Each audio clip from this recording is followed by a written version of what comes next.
Hello, my name's Jade and today we will be discussing all the books that I read in May.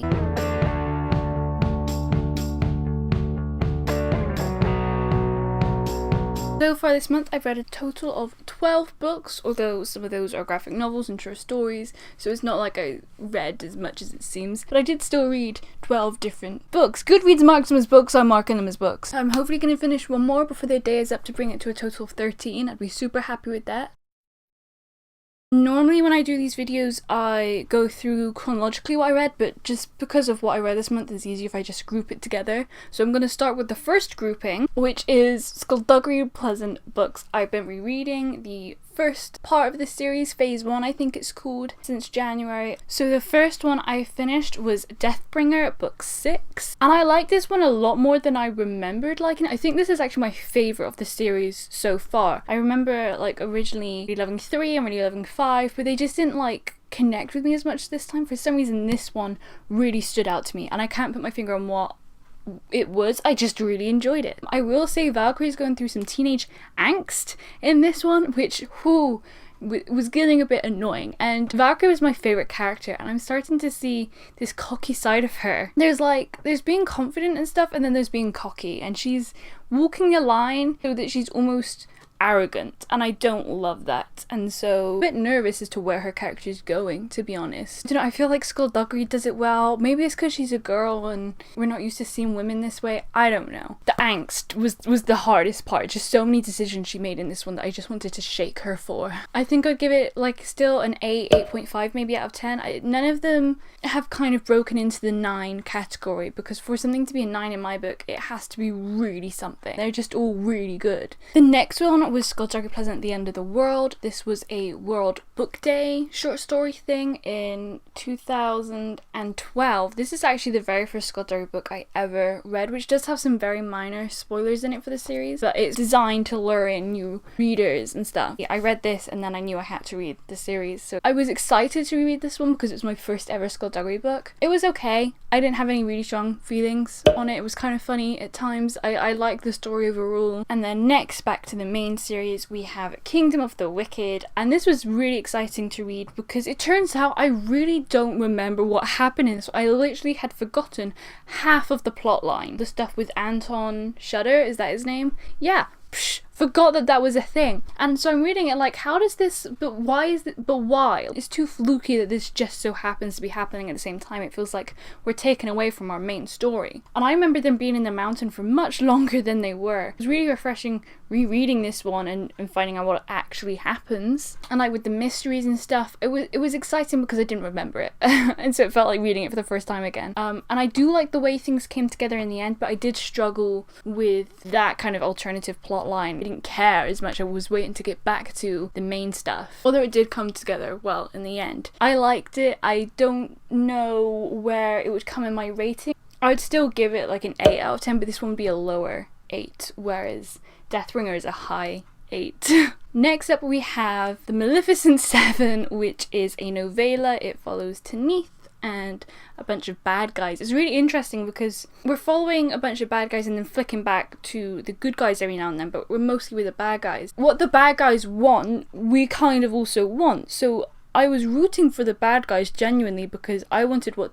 they wanted to come to fruition. If you've read this series and you know what's happening in this one, you'll know why. It was just really different and weird and uncomfortable. There's just certain things going on in this series, like certain secrets that are being kept, and it's starting to get to the point where you know that any second it's going to come out and you don't know how everyone's going to react. It definitely had funny moments. It was exciting. Pretty short, pretty easy to read. I didn't again have any strong feelings towards it. I remember really liking it a lot more than I thought I would the first time I read it. I think it was going to be really slow, and then it wasn't anything like that. Getting to the point where we're starting to get into new territory for me, so I think I'm just really excited to read the new stuff. Yeah, I think I'd give this more of like a 7.5. I think it was just fun. I mean, it does set some stuff up for the future, so if you're reading this series you should read this. And that actually brings me on swimmingly to my next point. The next thing I technically finished was Armageddon Outer Here, and this is a bind up of all the short stories that go throughout the series, and I was reading the stories along with books. It's just that the last stories came in between Kingdom of the Wicked and Last Stand of the Dead Men. so it just so happened that I finished it. All of the stories you can read in order if you're reading it for the first time, apart from the first two, just because they're not going to make any sense. You want to read Across the Dark Plane after book 6, because you are following the dead men, and that's when you get the most context for who the dead men are. And the Horror Writers Halloween Ball, you can technically read that after the first one, but there is a tiny little inside joke that you won't understand until book 7, so there's that. Other than that, they're all pretty much fine. You do get little tidbits in here that you don't get in the main series, and especially towards the later stories, there's like a prelude to the Maleficent 7, and then there's a sequel to the Maleficent 7 in here, and it does feel like it's gonna be relevant, it's gonna come up again. So they're definitely worth reading. Some of them are also just really fun, and some of them you do feel like this is going to come up again. Or Kaelin, we introduced to Kaelin in book 4, but we don't really hear how they met, and you see that in one of these stories, so they're definitely worth it. I'd read some of these before because they were in the back of the old books, and so some of them had this really nostalgic feeling. Some of them were new to me, so I very much enjoyed this. My favourites were Friday Night Frights, I think that's the one where we are introduced to Kaelin. Death in Texas, we follow Billy Ray in that one. Gold Babies and the Brothers Muldron, and The Wonderful Adventures of Jeffrey Scrutinus. Jeffrey Scrutinus, that one had me cackling. I loved it so much. Definitely some that are stronger than others. They're either more relevant to the series, or they're funnier, or they're just more interesting, where some of them are just kind of, they're okay, they're there. But I would definitely suggest reading this. Like, it's a full book, there's a lot of stuff in here. I think overall, because there's such a different range of stories, I would give it an 8, just like a solid 8, because it's hard to judge them individually. I'm gonna put a list of my stories from least favourite to favourite order now.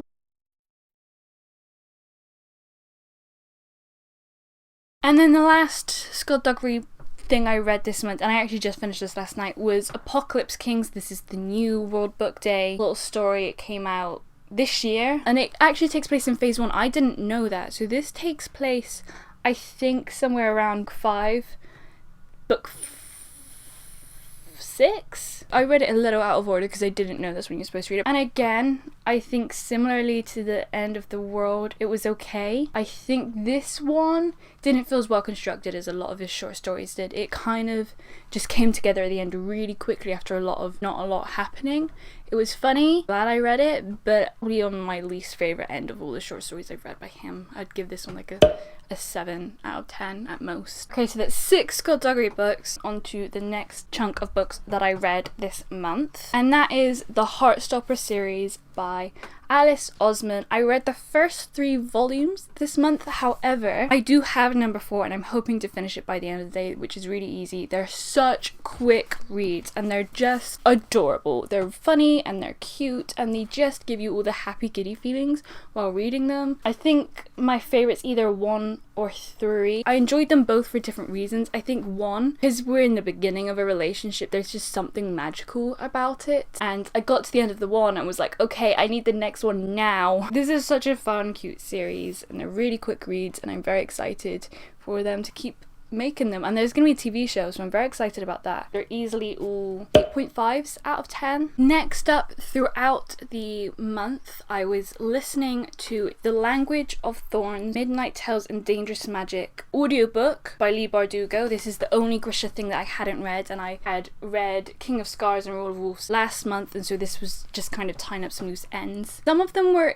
interesting. I loved the way she like flipped what you were expecting on your head, because a lot of them are based off of real existing stories, but she makes them different in a genuinely surprising, interesting way. They're not overly relevant to the series as a whole though, which didn't bother me because that's fine. I just wish I knew that going in, because I was reading this thinking that because it's about thorns, it's gonna link to something that happens in King of Scars that felt really underexplained, and it didn't. So it's annoying because that's still really underexplained what actually happened there, and this is just kind of a bunch of fairy tales. And I'm glad I read it overall, because now I'm completely caught up with Grisha. There's nothing I haven't read, and that's, you know, such a satisfying feeling. My favourite one was easily The Witch of Duva. I was just so interested in that one as to what was actually going to happen. First one was nice though, Ayama and the Thornwood. I mean, the Two Colour Fox, you can kind of see how it relates, but they do have absolutely gorgeous illustrations, and so it will start off small and then it will make up a border and end up like a full illustration, and that's gorgeous. It's a very pretty book to have. I would give it a 7 out of 10, I think. Low 7 out of 10. And I guess this is kind of its own little subcategory. I read 2 kind of ancient Greece Roman retelling inspired type books. Well, I say books. One of them was actually a short story by Madeline Miller, who wrote The Song of Achilles and Circe. I've read The Song of Achilles, I've yet to read Circe. The Song of Achilles is one of my all-time favourite books. It's called Galatea.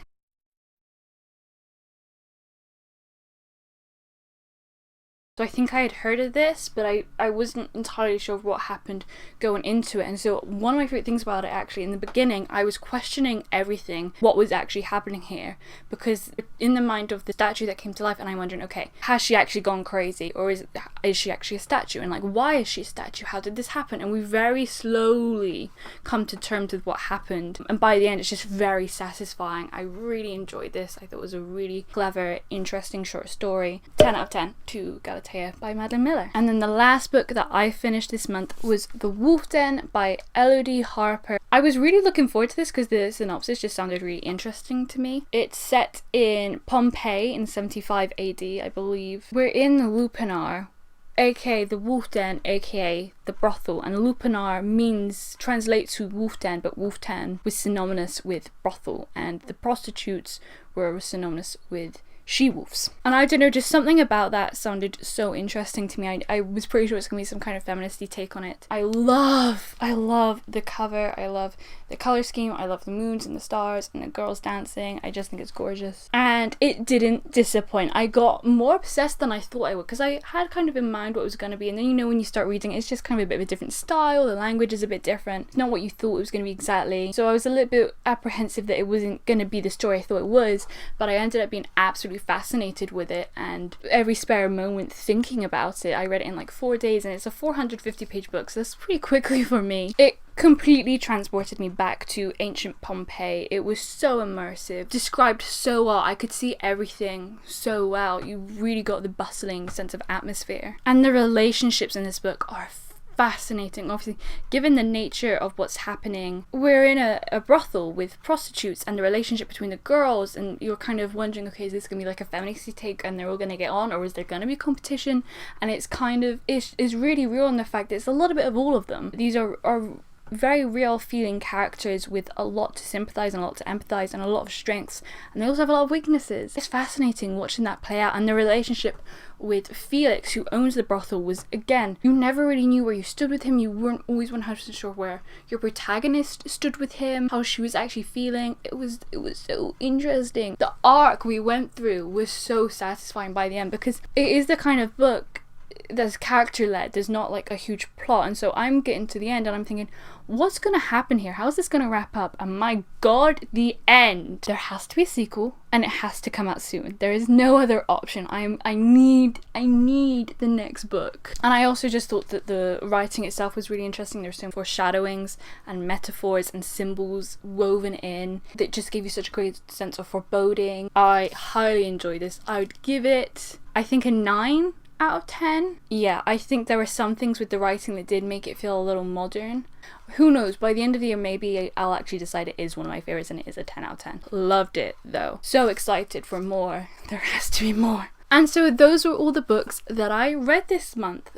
Please let me know down below what you read this month, what your favourite book was, if you read any of these and what your thoughts were. I'd love to know. Other than that, thank you so much for watching. I hope you have a super morning, afternoon, evening / night. My name's Jade. I hope I see you again next time. Goodbye!